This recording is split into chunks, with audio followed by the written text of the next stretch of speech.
Hello everyone, welcome back to my channel. If you're new to my channel, please take a minute and hit that subscribe button and also the bell notification so that every time I upload a video you get a notification. So you've read by the title, today's topic is Bandajje Arbi Waterfalls trek. I'm sure not many of you would know this because it's not a hyped up trek like Kumara Parvata. Kumara Parvata most of them will know, but not the Bandajje Arbi Waterfalls trek, right? So today I am going to tell you everything that you need to know to do this particular trek. And in my opinion, Bandajje Arbi Waterfalls trek is much more difficult compared to Kumara Parvata trek. I'll tell you why as the video proceeds. So stick with me till the end of the video because at the end I'm going to insert few photo clippings of this trek and that will be your reference. So without any further ado, let us get started with today's video. So this particular Bandajje Arbi Waterfalls trek, it is also situated in Western Ghats of Karnataka. It is situated in Dakshina Kannada district to be precise. So we'll start how to go about this trek. So what you do is you reach Dharmasthala. Everybody knows Dharmasthala, right? One of the holy places of Karnataka. All you have to do is reach Dharmasthala, take an overnight bus. Why I'm telling you to take a bus is it is much more convenient than driving. If you're driving, you have to drop your vehicle at multiple places and it's a lot of hassle. So take a bus to Dharmasthala, reach Dharmasthala, and from Dharmasthala to Ujire, you can again catch a bus. You get a lot of local buses from Dharmasthala to Ujire. Take a bus. Once you reach Ujire, you have to do a few things. Firstly, you can pack your lunch, eat your breakfast in Ujire itself. If you're planning to do the trek on the same day, if you have rested well, you have slept well in the bus and all of that, you can do that. You stop in Ujire. You don't get washrooms or anything to fresh up or anything like that. You can just either parcel your breakfast, lunch, both of them, or if you're hungry, have your breakfast, parcel your lunch. And after that, you can there are jeeps which give you a lift till the starting point of the trek. Starting point of the trek is Gowdaramane. So you get the jeeps in Ujire itself.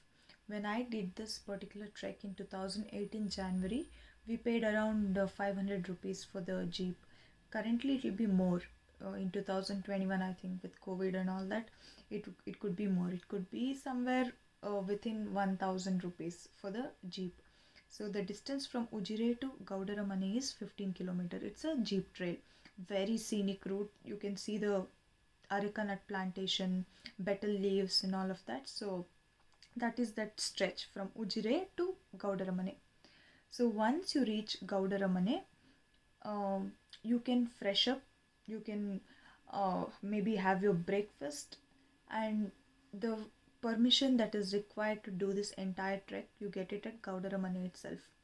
The forest permissions, and if you need a stay, if you're not willing to do this trek on the same day, you can rest in Gowdaramane for the day and next day you can go for the trek. So this is the only point of human contact that you'll have for the rest of the trek. So this is very important.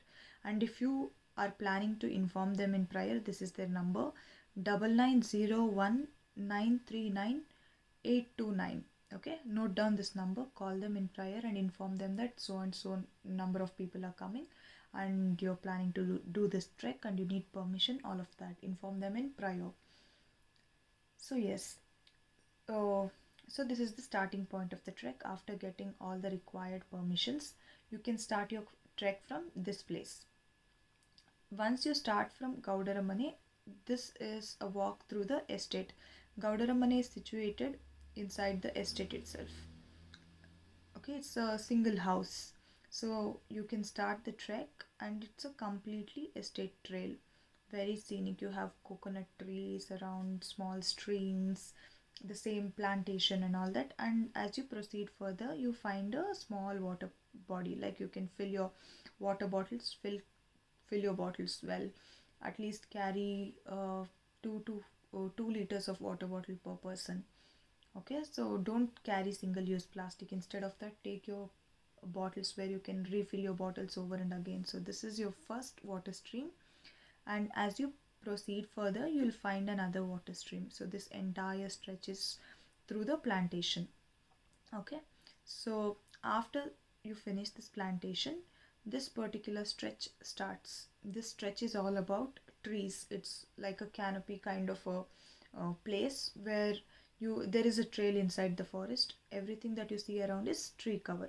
So once you enter this stretch, it will be quite humid because right, Western Ghats are very close to western coast of India. So once you enter this particular stretch, your network is all gone. The last point of network is this place, Gowdaramane. So if you want to call anybody, you do it just at this point. After this, your network is completely gone. You're entering a no network zone from here. So yes, so you start this trek, and as you go further, after trekking for some distance, you find a stream. Say you find this stream after trekking for 2 to 3 kilometers almost. This entire stretch is so beautiful. You'll end up clicking a lot of pictures and you don't feel like going further because it's extremely scenic, and especially if you do it during monsoons, it's even more scenic.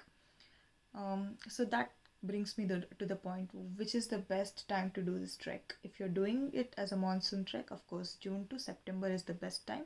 If you're doing it for the views, you don't like so much rain and all that, do it after September and till December. Don't do it in January because it will be extremely hot. Okay, so yeah, you'll reach your first stream, and after the first stream it's the same forest stretch only, the same humid patch with the trees and all that. Then you'll reach the second stream. This is the second stream, and a little further ahead this tree cover completely stops, but by the time you reach till here it would have taken at least good 2 to 3 hours, more than that, 3.5 hours, depends on how fast you hike. If you're a beginner, it might take a lot of time. Once this tree cover completely gets over, it would have been, say, afternoon.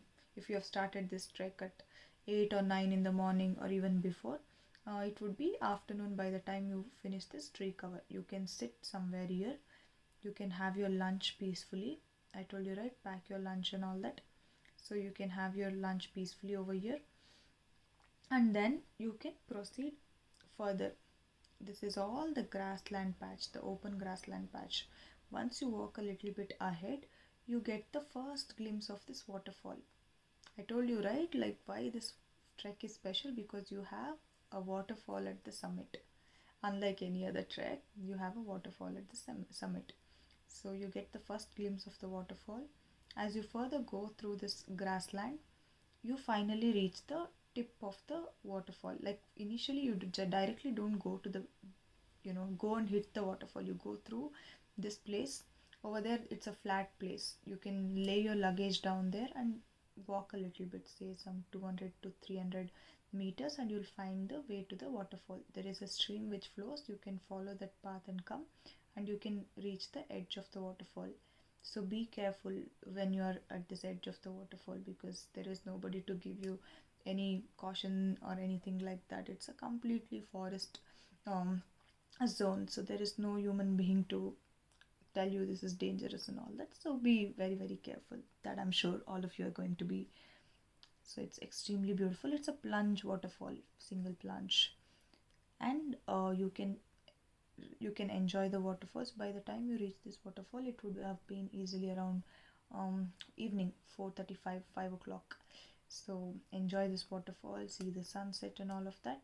Then come back and camp. When you're camping, right, don't camp extremely near to the waterfall, because of the wind your tent can just get wiped out.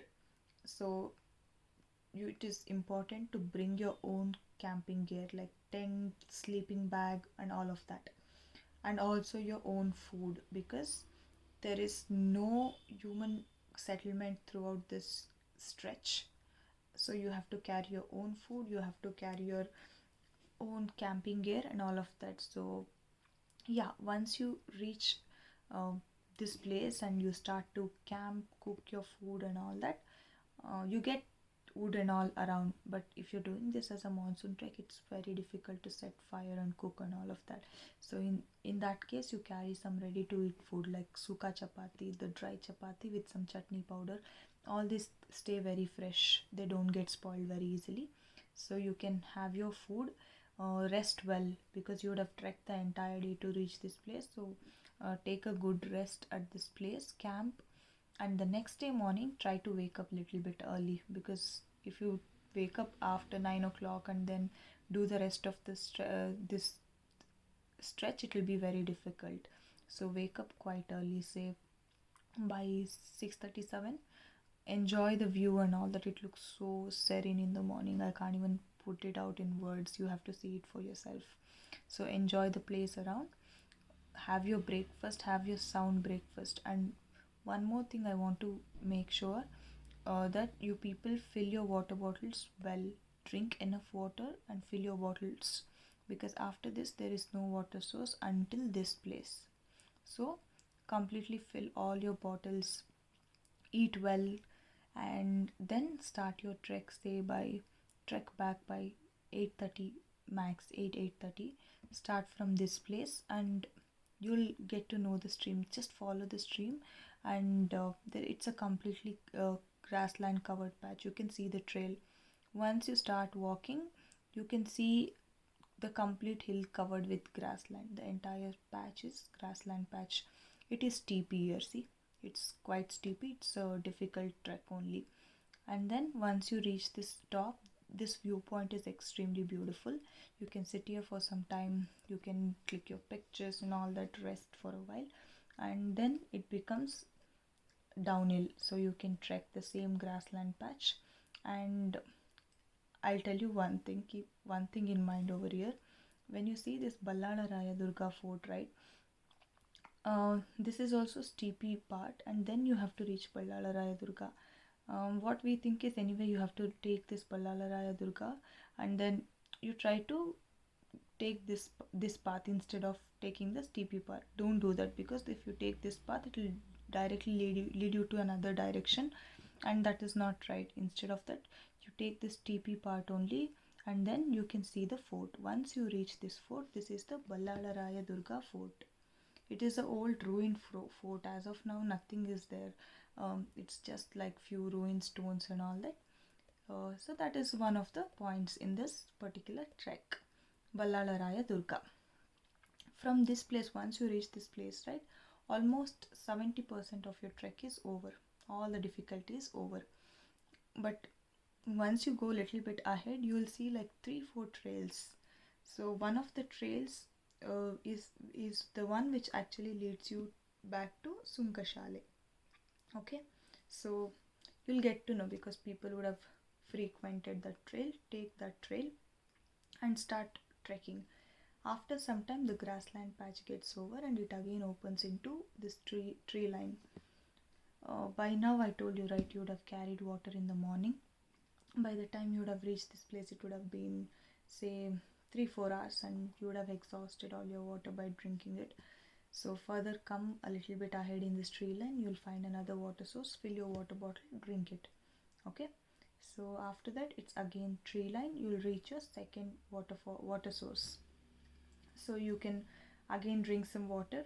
As you come further near, from this point, you actually get your network.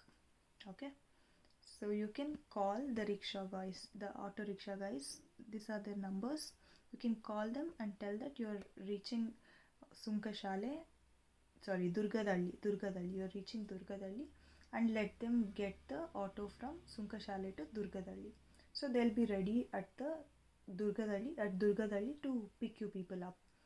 So once you get the network, immediately call them and tell that you're coming to Durgadalli.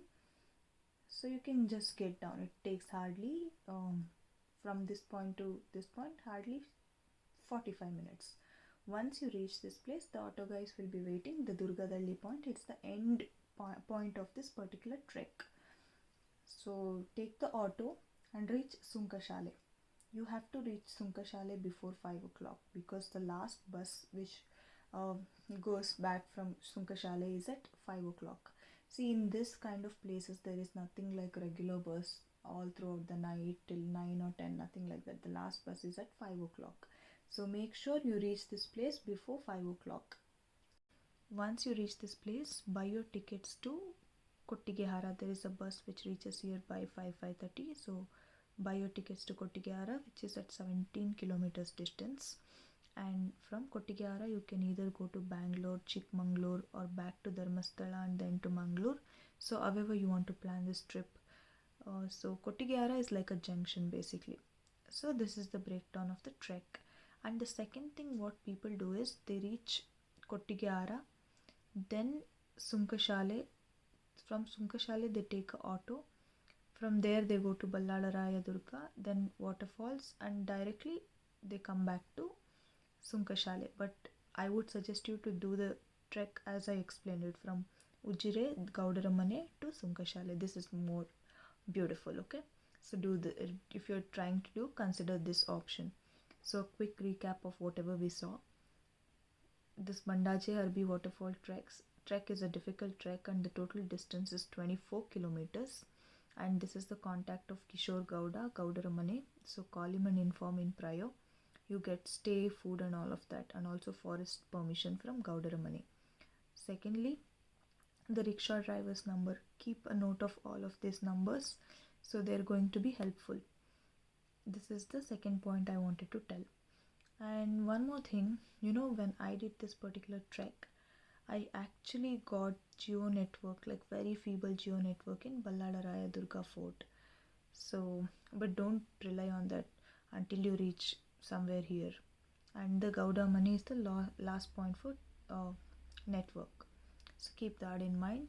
So plan your trek accordingly. Best time to do is June to September, and next best time, that is for the views, is post September, but don't do it after December. That's it. So happy trekking. If you have any queries, drop them in the comment section. I'll be more than happy to answer them. So let us meet in the next video very soon. Stay tuned. Bye bye.